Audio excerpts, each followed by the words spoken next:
Good morning, and welcome to this Conservation Applied Research and Development, or CARD, webinar.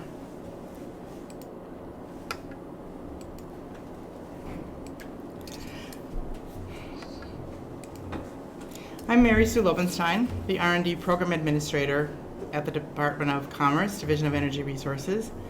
With me today is Laura Silver, who is a Program Administrator at the Division of Energy Resources, where she reviews Utility Conservation Improvement Program triennial plans and annual status reports. Laura is also the project manager on the research that's the subject of this webinar and will be leading the Q&A. Our topic is the results of a study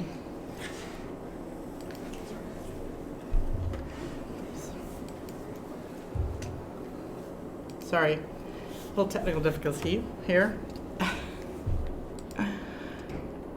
Our topic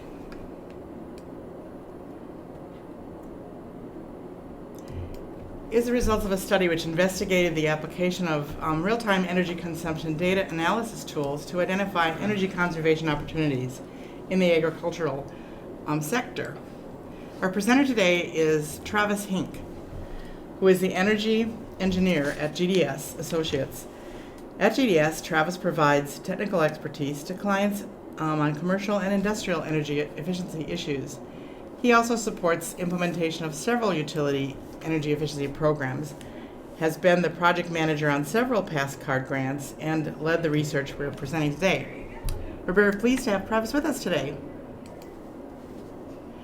Before we start, I'd like to go over a few webinar basics. All attendees will be in listen-only mode. As questions occur to you during the presentation, type them into the Q&A box on the WebEx panel and send them to all panelists. To display the Q&A box, click the question mark icon in the upper right corner of the WebEx dashboard. We'll do our best to answer all questions within the time allotted, but if for some reason we don't get to all of the questions, we will answer them later and email all participants a copy of the Q&A from the webinar. Also, this webinar is being recorded and will be available on the department's website at a later date.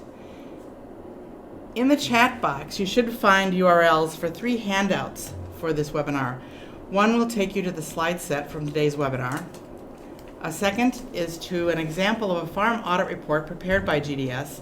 And the third is to a copy of the Excel-based screening tool that Travis will discuss later in this webinar. Feel free to download these handouts at any time during the presentation. These 3 links will also be sent to you after the webinar.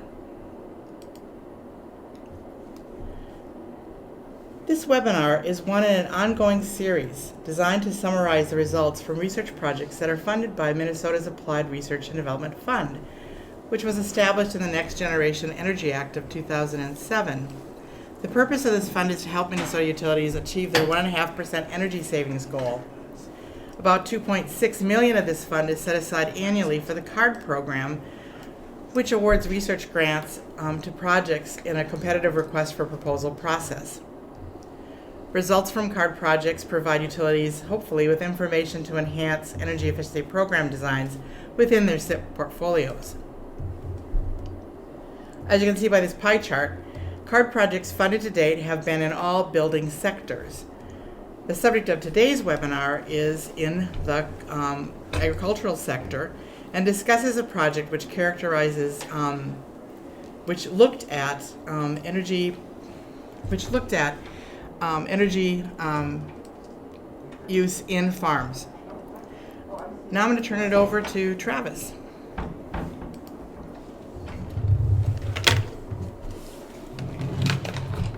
All right. Good morning, everyone. Thanks, Mary Sue, for the introduction. If you, like she said, if you have any questions, make sure to get those in the Q&A chat box. And if you have any trouble hearing me or anything, just let me know. Also through the chat box, we'll see if we can adjust volume or my distance from the microphone or whatever. So my name is Travis Hink. I work for GDS Associates. We're a small engineering consulting firm. Like Mary Sue said, we're here today to talk about our project that looks at farm energy management and identifying conservation opportunities at agriculture sites. So through the CARD program, GDS conducted this study to determine whether we could help utility SIP programs reach out to agriculture customers who are historically underserved market by helping identify cost-effective conservation opportunities. So here's our formal agenda for the webinar. There's kind of a lot of text here on the slide. You don't have to read all of it. It's just a reference for where we're going. The big bullets outline the structure for our conversation, and then we'll talk about each of the small bullets in more detail as we go. We'll first talk about the background of the software tools that we're using to complete the project and why we noticed a promising potential to develop additional new tools for agriculture conservation programs. Then we'll talk about the methodology that we designed for the research, the original plan, and then some of the difficulties we encountered along the way.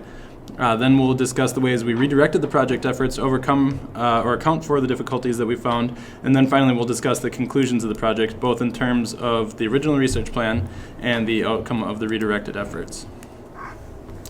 So we start with the background. GDS partnered with Power Takeoff to complete this study. Power Takeoff, or PTO, is a company that developed a suite of software tools to analyze energy consumption data to identify conservation opportunities. This picture on the left here is a screenshot of the main page of their software platform. The suite of PTO tools has been applied successfully in commercial settings and has a track record of identifying conservation opportunities for users. The tools identify usage anomalies by comparing metered data to historical data for the site or to a baseline model for the building type. So identified anomalies often arise from unnecessary electric consumption that can then be conserved once the site owner is aware of the opportunity. So the platform provides analysis and diagnostic tools to help users, individuals or utility programs, to process metered data to identify anomalies in energy usage patterns and then to capture the associated available savings opportunities. So the picture on the left is the platform dashboard. The software can analyze interval data, but we have to collect all that data somehow. In many cases, utilities collect energy usage information via advanced metering infrastructure, or AMI, but not all utilities have developed or have deployed AMI to all customers. So the picture on the right here is a remote energy monitoring kit, which is also manufactured by PTO. At sites where there is no AMI data available, we can install this kit near the main electric panel to collect energy consumption data and report it in real time via cellular modem.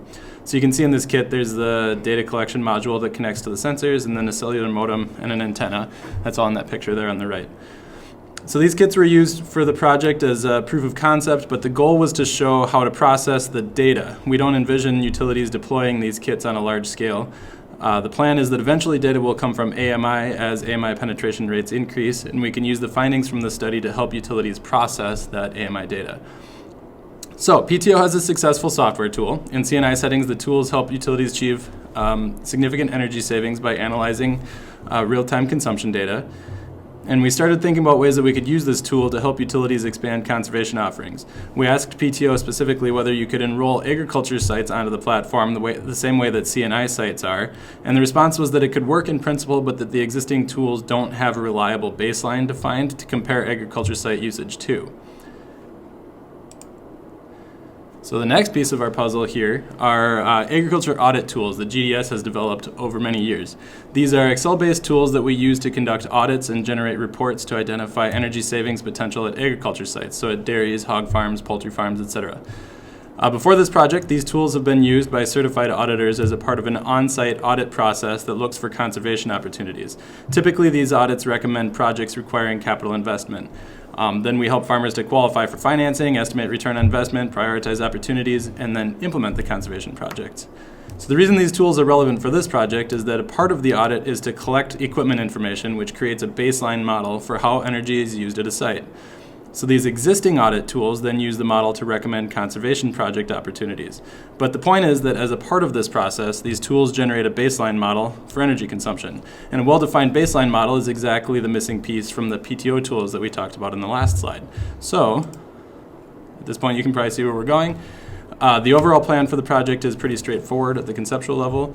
The PTO tools identify savings at CNI sites, and the only reason they can't be applied to agriculture sites is that there's no well-defined baseline to compare to. The GDS tools identify savings at agriculture sites. The audit process is time-consuming and focuses on large projects. that typically require capital investment to implement. However, as a part of the process, a baseline energy model is created for the site. So if we combine the GDS tools and the PTO tools, we can see a clear opportunity to do in the agriculture sector what PTO is already doing in the C&I sector. That is, we use the plan, the plan is to use the GDS audit tools to create a standard baseline for agriculture sites that's missing from the PTO tools. And then the combined tools can be used to, on the slide here, we can achieve significant energy savings in the agriculture operations by analyzing real-time consumption data. And that's the official objective of the study. And once we demonstrate that it's possible to do that, then we can extrapolate our findings up to the utility program level and create a roadmap for utilities to apply the tools to remotely, quickly, and cost-effectively identify conservation opportunities on farms. So specifically, the combined tools can be used to add value to advanced metering infrastructure data as it becomes more available. So we believe that this is going to be of great value to everyone involved because, number one, ag sites have been historically difficult to reach with conservation offerings.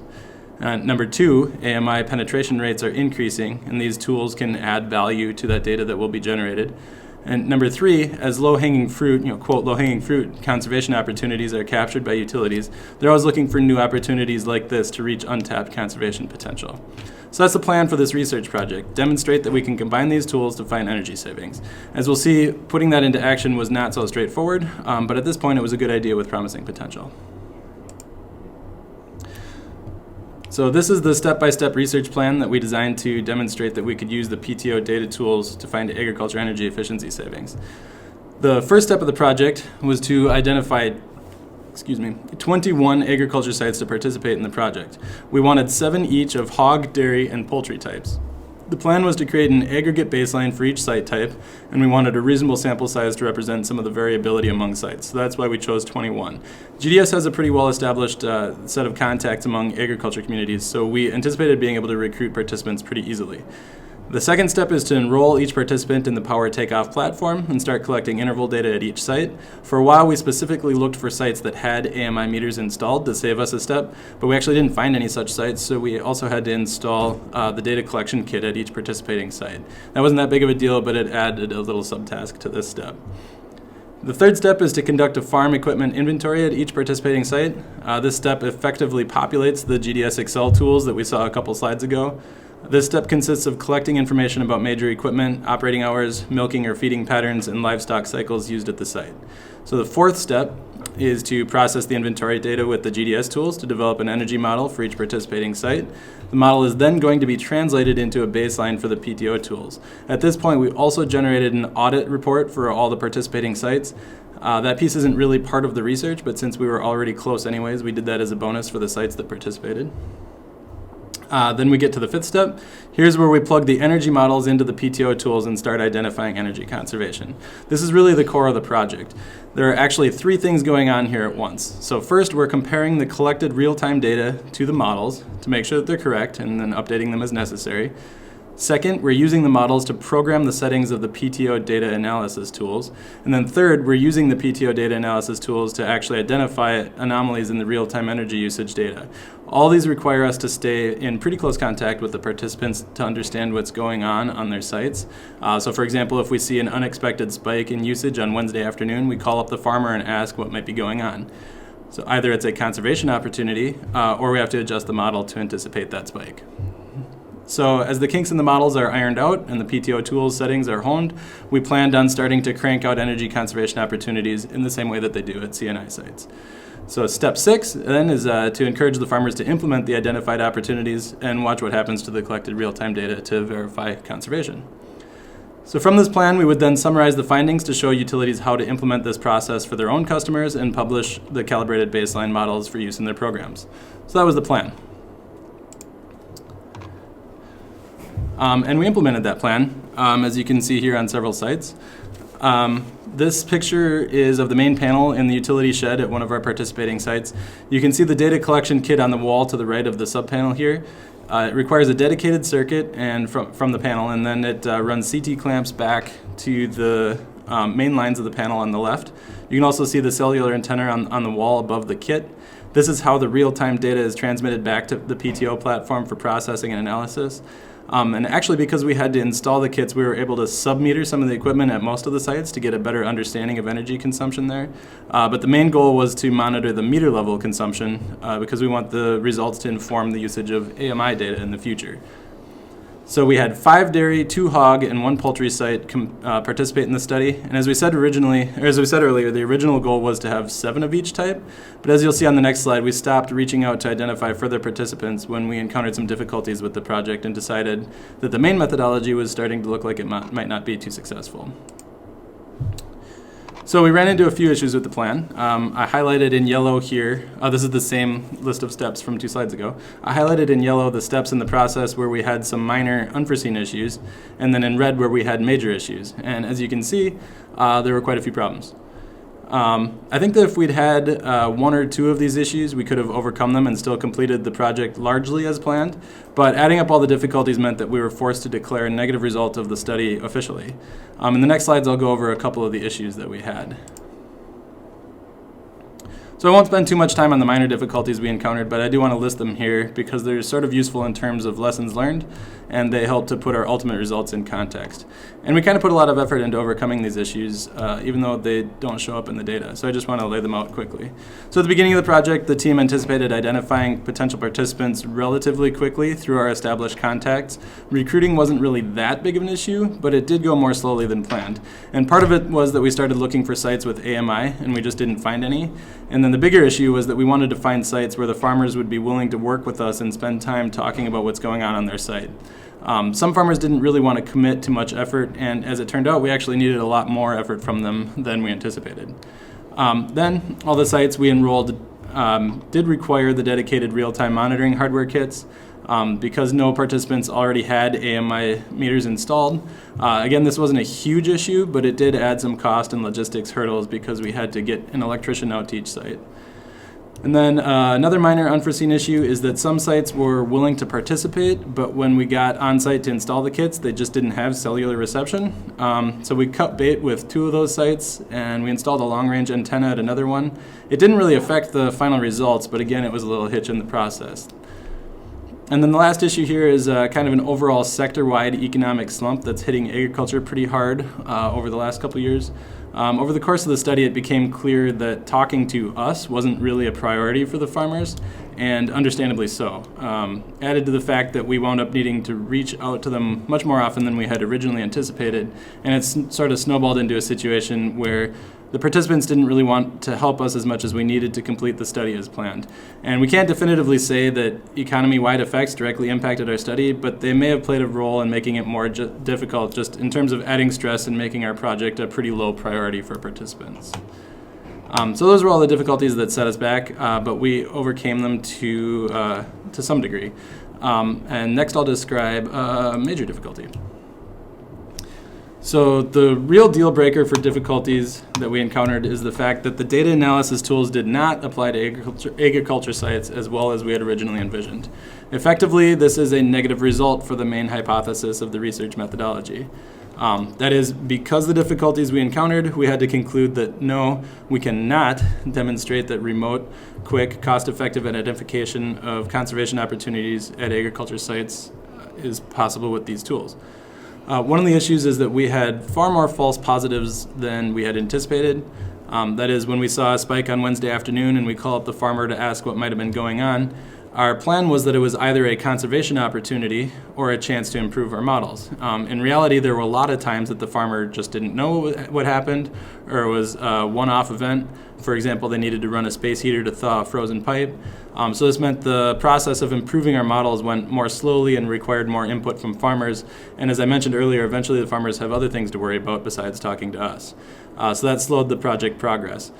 And the second thing we realized is that we needed to target a much larger sample size to calibrate our models the way we intended. The plan was to create aggregate baselines for each facility type, so hog, dairy, etc., based on the sample included in the project. We thought that 7 sites would allow for significant variability and result in representative models, and we even put some thought into the variability we expected to find to determine the sample size at the beginning of the project, and we planned ways to control some of the variables to make sure that sample size was appropriate. However, it turns out that unique differences among farms account for too much variability in real-time consumption. We still think it would be possible with enough time and effort that we could accomplish the goal, but the distance between the existing models and the envisioned final data analysis tools is greater than anticipated. So something that sort of confirms this finding is that Power Takeoff changed their approach to identifying savings in the commercial sector since the beginning of this study. PTO changed their strategy to focus on large data sets. They now target a low percentage of sites, maybe 1 or 2%, and find large savings on those small number of sites. Our study doesn't have a large enough sample size to support what is now understood to be the optimal conservation identification strategy that they're using. So the last major barrier here breaks into 2 parts. We found that the analysis tools have some limitations that prevent them from being translated to agriculture sites. Basically, the settings used to program automatic alarms in the tools are not complicated enough to correctly represent usage patterns on agriculture sites. This limitation breaks down to 2 missing features of the software. First is the number of different alarms required to characterize agriculture sites, and the second is the fact that anomalies at ag sites are more likely to show up in weird energy usage patterns rather than demand thresholds that you typically would see in CNI sites. So the next slide shows an example of the existing tools. This graph here is a screenshot of the PTO platform. Specifically, this is a plot of real-time data collected at one of our participating sites. The shaded red area is site consumption for 1 day under observation, while the dotted red line is the collective baseline that we programmed into the software to compare to. So essentially what we're doing is using the baseline site models to define the dotted line, which represents expected energy consumption patterns. Then we apply the analysis tools to look for unexpected anomalies in the actual consumption. So effectively, the difficulty we encountered is that the tool doesn't have enough control variables to create a baseline that is complicated enough to represent the typical consumption patterns at an agriculture site. With enough individual effort applied to each site, we did identify several conservation opportunities, but there just wasn't enough of a pattern emerging. In order to identify the conservation, we had to put in the effort at each site and deal with the false positives, and that approach just isn't reasonably replicable at a large number of sites. So because of that, we were not able to demonstrate the viability of using the existing tools to identify conservation opportunities at agriculture sites in a way that can be scaled up to a large volume of sites and utility conservation programs, so that is cost effectively identify significant energy savings. But we still collected a lot of information and useful experiences when we were trying to complete the project. So timeline-wise, it was a little messy for a while. We were still recruiting more participants and solving the minor issues, while at the same time starting to realize that the preliminary results were not going well. When it became apparent that we weren't going to be able to successfully complete the project as planned, we met with the department team to redirect our efforts towards a different set of useful project outcomes. So as we go over the conclusions of the project, we'll discuss the findings from the main methodology and then present the outcomes listed here on this slide in more detail. So following the original research plan, we essentially arrived at a negative result. That is, we were not able to demonstrate a method to use meter interval data to identify conservation opportunities at agriculture sites remotely, quickly, and cost effectively. As we discussed, there were a lot of difficulties we encountered that led us to this conclusion. We put in quite a bit of effort to address some of those difficulties, but ultimately we weren't able to overcome all of them. So we'll go over some of the deliverables we wound up producing after redirecting efforts, but this is the official finding of the main research methodology right here.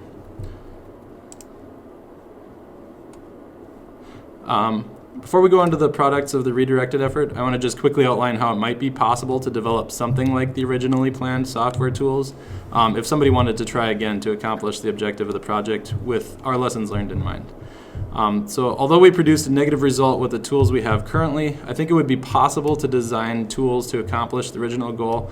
That is, I think it's possible to create software tools to remotely, quickly, and cost effectively identify energy savings opportunities at ag sites. It's just that the tools would have to be specially designed, and we'd have to go in with slightly different expectations than we had. We wouldn't be able to just apply the existing tools with some minor adjustments and minimal feedback from participants as we had planned. So we can go into more detail about the lessons learned here during the Q&A section if you're interested. For now, I'll just briefly list them. I think we could accomplish the goal if we, 1, targeted a much larger sample size, which at this point would require us to wait for AMI penetration rates to increase because we couldn't install the dedicated kit on even more sites than we did. 2, manage participant expectations better and plan for a period of intensive engagement to hone the models. 3, we would want to define the software functionality in greater detail before we started to have a better idea of what it would look like and how to successfully analyze the data.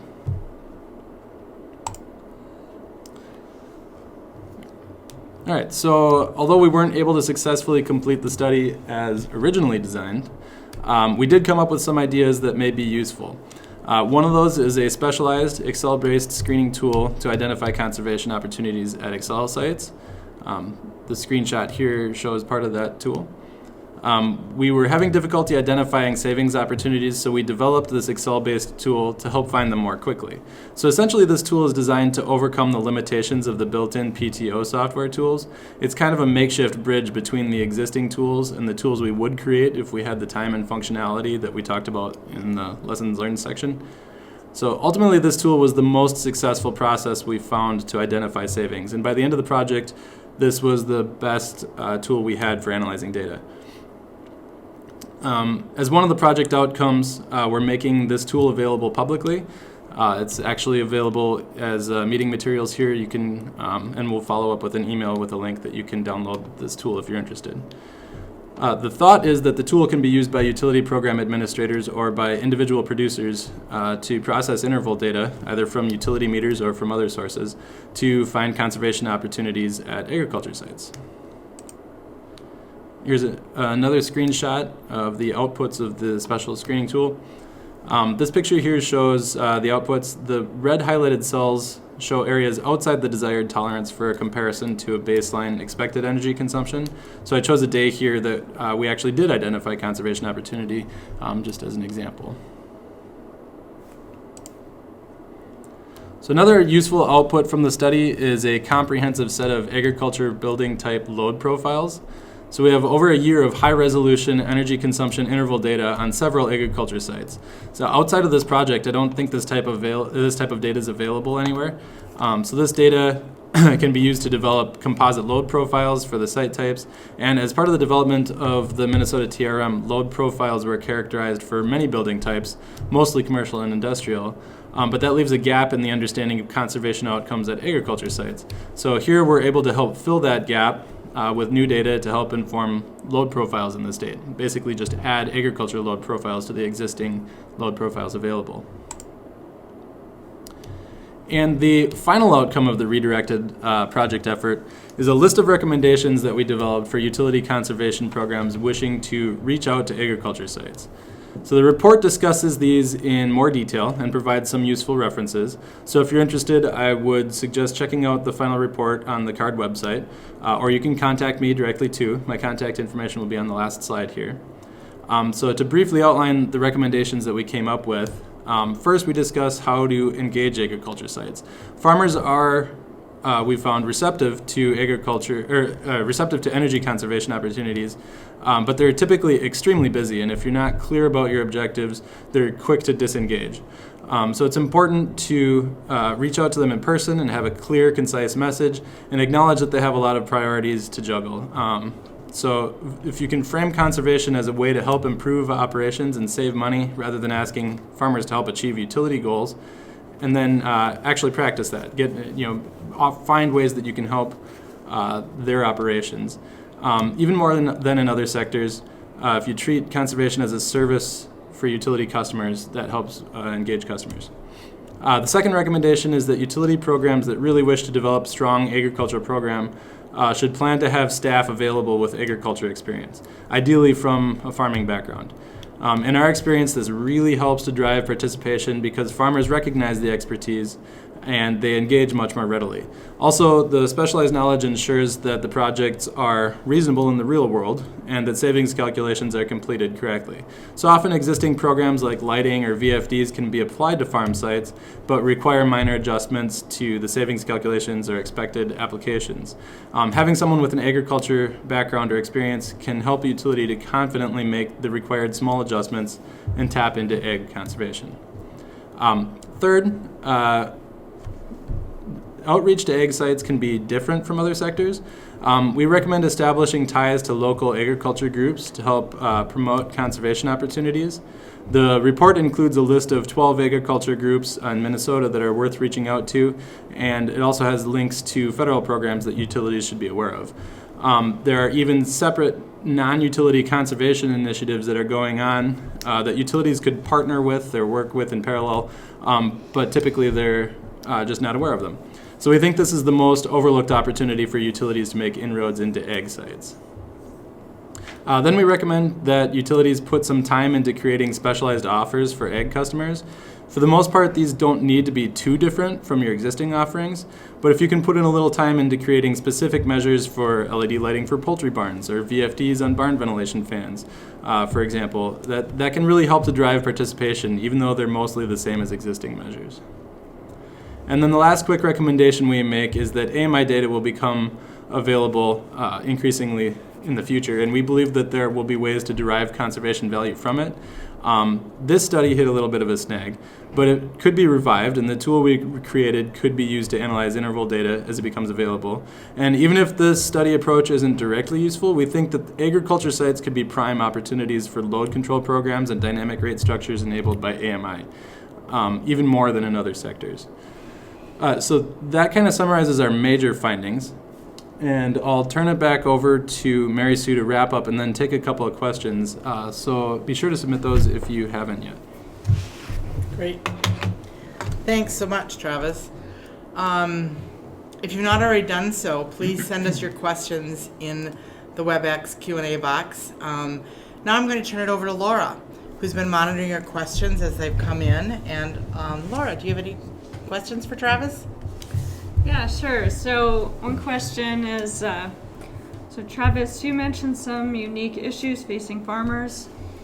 Can you go into a little more detail on some of those issues to give listeners and program administrators an idea of what they should prepare for when working with farmers? Yeah.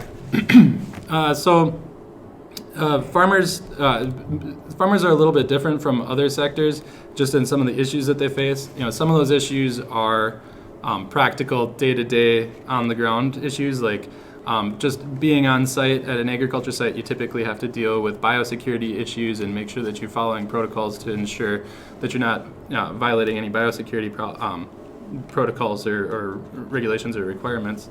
And then there's also sort of bigger or sector-wide issues that are different from other sectors. For one, the planting and growing and harvest seasons are markedly different. As most sectors have some seasonal variability, but in agriculture that's extremely pronounced. It's a much bigger difference when you're talking about season-to-season differences. And then there's things like we talked a little bit about economic issues recently. Over the last couple of years, commodity prices have been depressed for quite a while. With some exceptions. For example, cheese is doing well, but most other commodities are not, and farmers are being stressed and squeezed on the prices of their products. So that's a major issue that being aware of will help utilities reach out to potential participants.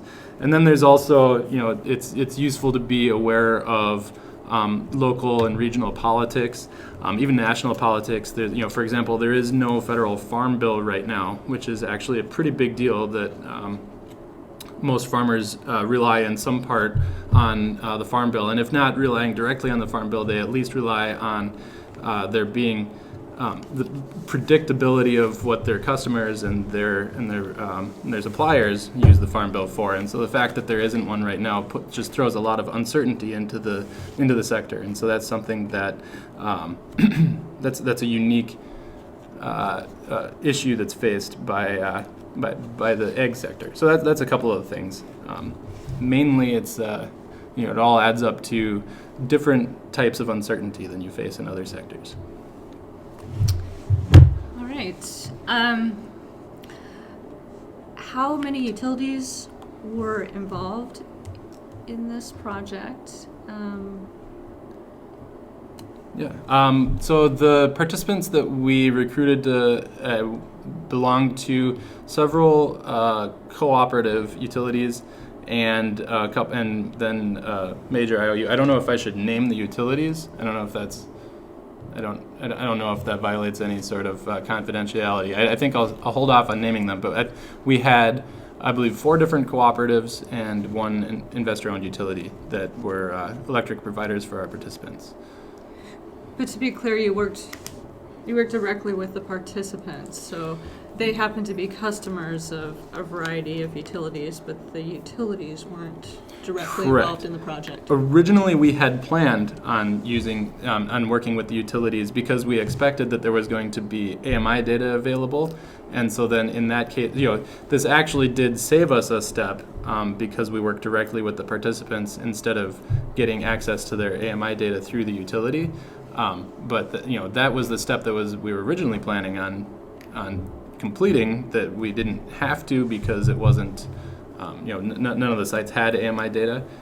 Were we to do it again, we would expect to work with the utilities directly. But in actuality, with this project, we talked to the utilities when we set up the monitoring kits, but we didn't actually deal with them in any meaningful way after that.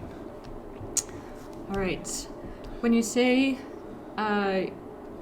you worked with real-time data, can you be more specific about what you mean? Yeah, so the real-time data, so the point was to anticipate what data is going to be available from AMI. And in this case, what we had was when we installed the monitoring kits, they collect data about usage on the site, and they report it through cellular modem, and it updates on the web portal. Every 15 minutes, it takes a snapshot of what's going on the farm. And so we can, if we want to, watch in real time what's going on immediately, or we can, really what we were doing is typically processing the data from the day before to look for unexpected usage. And then, the types of data that we're looking at, we wanted to make it look like AMI data, so we looked at meter level power consumption and energy usage data, but then we also submetered some systems on the farm just to give ourselves a better idea of what was going on the site, though we wouldn't anticipate that would typically be available from AMI. All right. Does the PTO software measure power factor? It does. Yep. So we used the kits again. And the way the kits are installed, it does measure power factor, and that's something that we tracked over time. We would expect that in the future, AMI data would also include power factor, but that would be unique to each meter manufacturer. I'm not aware of any advanced meters that don't track power factor, but the data we have includes it, and we would expect that it would be included in the future as well. What is the cost of the PTO system? Again, for this project, when we installed the kits, first of all, none of the farmers were charged anything to participate in this project. But with the cost of the kits and the install, it starts getting kind of up there. But we wouldn't anticipate that in the future. The PTO in the future, if you have an AMI meter installed, the only cost to participate in the PTO system would be a subscription fee, and that is a monthly fee. And it's actually coming down. I think it's something like $30 a month now. And I think typically the way that PTO is doing it now is they're working with utilities to collect large samples of data, and so they charge the utilities on a vastly reduced price per customer. And so doing it as an individual right now, I think it's something like $30 a month, but I don't know that that's actually going to be a lucrative or an interesting option for ag sites. It'd be something where once AMI data becomes available, they'll have other tools to use to process that, and maybe something where PTO may develop a product that's something that agriculture customers would want to use. But right now, with the tools available, I don't think that that's something that agriculture customers are going to be looking at. Do farmers typically get charged demand charges on their utility bills? Often, no. It depends on the rate class, and that's actually another thing that utilities could look at working with agriculture sites, is to make sure that they're appropriately classed. Most of the time, no. It's often it's the farmer's residence is on the site as well, and so they're sometimes on the residential rate structure, depending on how big the farm is. And then bigger farms will be they'll be classed commercial, and they will have demand charges. Yes. Okay. All right. With the 15-minute interval segments, can those be totaled and looked at in 10 to 30 second intervals? I see. Yeah. So yeah, you can calibrate the tools to report in whatever interval you like. Typically, AMI data doesn't report in. AMI meters most of them have the capability to report in shorter intervals, but it starts, depending on how AMI meters report back to the utility, it starts chewing up bandwidth to report that often. So most of them report in 15-minute or 1-hour intervals. So that's kind of, we were trying again to sort of mimic what it's going to look like when AMI is available. But there's no technological limitation to having them report in smaller intervals. So if that's something that you would be interested in, that's something that you could set up, on a project-by-project basis. With the PTO tool? With the PTO tool, and I would expect that you would be able to do it with most AMI meters. That it'd be something where you'd have to talk to your AMI manufacturer to get that calibrated specifically for your individual installation. We can keep going. Okay. There's 15 minutes left, so. Oh, sure. Okay. All right. If utilities do have agricultural customers, but no current program specifically targeted for them, what would you say are the first steps that they should take to start developing a program and reaching out to them? Okay, so first step, I'm drawing on some of our experiences from this project, and then also we've done a lot of agriculture programs in the past. I think that the first step to establishing an agriculture presence or program is to develop relationships with agriculture consumers. And that sounds maybe obvious, but it's harder to do in this sector. And I think I'd recommend first of all, not necessarily thinking about energy efficiency directly, but just try to meet farmers and talk to them and figure out what they're thinking about. And I'd recommend looking at the list of the associations in the report. If you don't have an immediate opportunity to meet farmers individually, reach out to those associations and see if you can attend one of their meetings and just get kind of the lay of the land and figure out what's going on. They're typically laid back, and they'll most likely be friendly and greet you, and they may even give you an opportunity to present at an upcoming meeting or something like that, just to make farmers aware of things that might be available to them. So then the other thing is to learn about projects and programs that might already be happening in parallel or separate from utility programs. There's a lot of federal programs that give money to farmers for improving the efficiency of their equipment, and that's, that efficiency is sitting out there and could be claimed by utilities, but is often going unclaimed. So if you can learn about what programs are happening in your service territory, and figure out a way to be a part of that, maybe add value to it by kicking in some money to help with farmers' implementation and then claim savings from those projects, or just get an idea of what's going on out there. That's another early step that would be worth doing.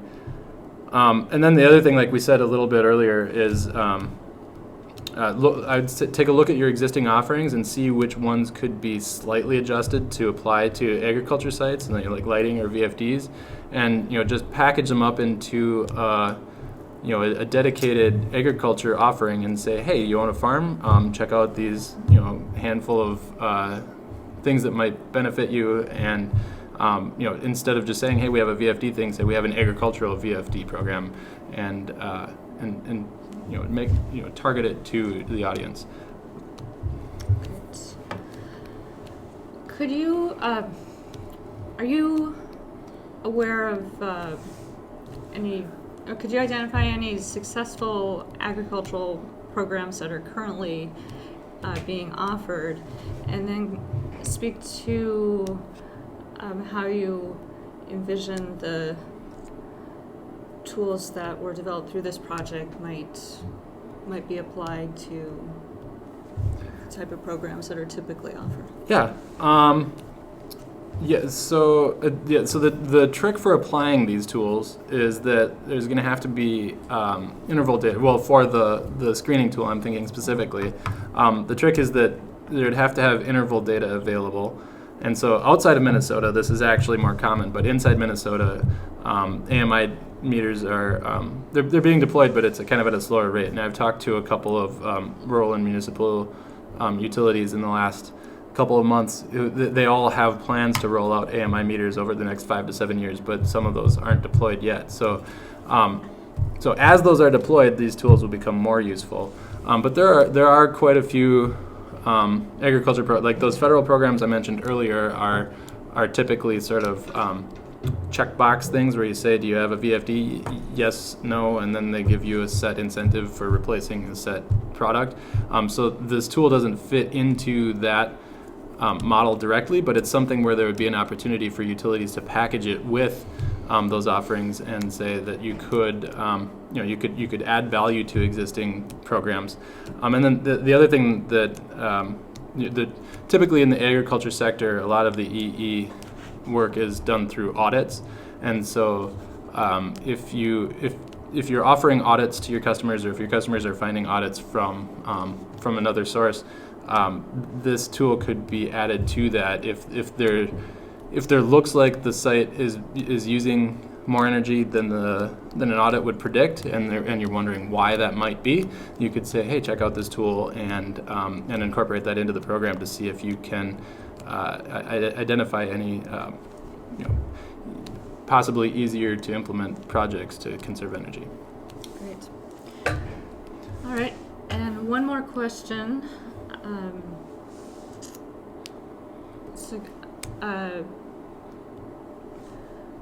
Taking things more generally again, how is energy used differently at an agricultural site compared to an industrial or commercial site? Yeah, so this is something where if we had thought this through in a little bit more in advance, this could have helped us predict some of the issues we found in the project here. So energy is used at agriculture sites. Well, all sites are seasonal.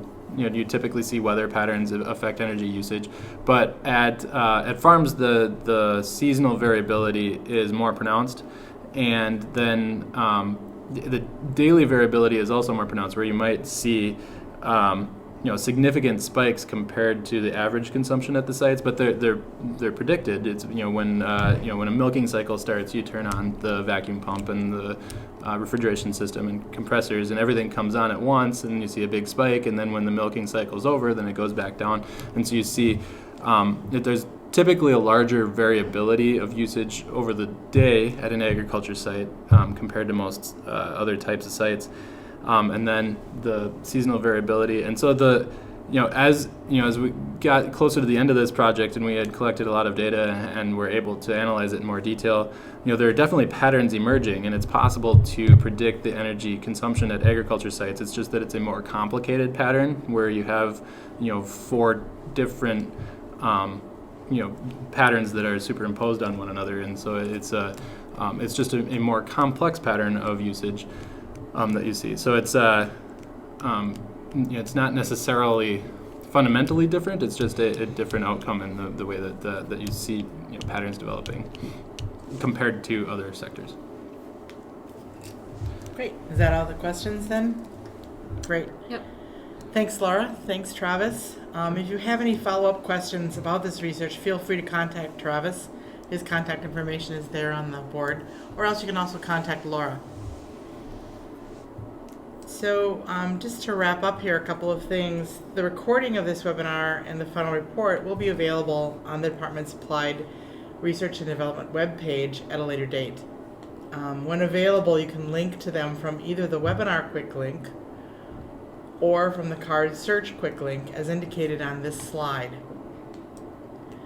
The Excel-based screening tool Travis talked about is also going to be available and can be downloaded using the link available in the chat box that we provided this morning, or after this webinar you can find it by using the Fact Sheets, Guidelines, and Tools quick link. This R&D page has additional resources and information related to the CARD program and projects, and you might want to check it out. The address for the R&D page is at the bottom of this slide. And again, the slide set can be downloaded from the chat box. And if you came to the webinar late, I'm going to probably send the chat box links again. I'm going to send the links again to the chat box because if you came after I sent them, you might not have received them. So I'll resend them at the end of the webinar and before I close it up. So thanks again for participating today. We appreciate your interest in the results of CARD projects. And before I leave, though, I wanted to talk about 2 upcoming CARD webinars. On December 5th, Michael's Energy will share results from interviews, a literature review, and technical research related to electrification in Minnesota. That's kind of intended as an introduction to future stakeholder engagement on this topic. Then on the 12th, the American Council for an Energy Efficient Economy and Seventh Wave will share their findings from an exploration of prepaid electric plans, including potential benefits and drawbacks for utilities and customers. Announcements about upcoming webinars and other news related to the Conservation Improvement Program can be found in the SIP newsletter. You can use the link on this slide to sign up for the newsletter. And in the meantime, please feel free to contact me if you want more information on these upcoming webinars, or if you have questions, feedback, or suggestions for the CARD program or for CARD webinars generally. Thanks again and have a great day. And stay on the webinar site, and I'm going to send those links in just a minute in the chat box again. Thanks again.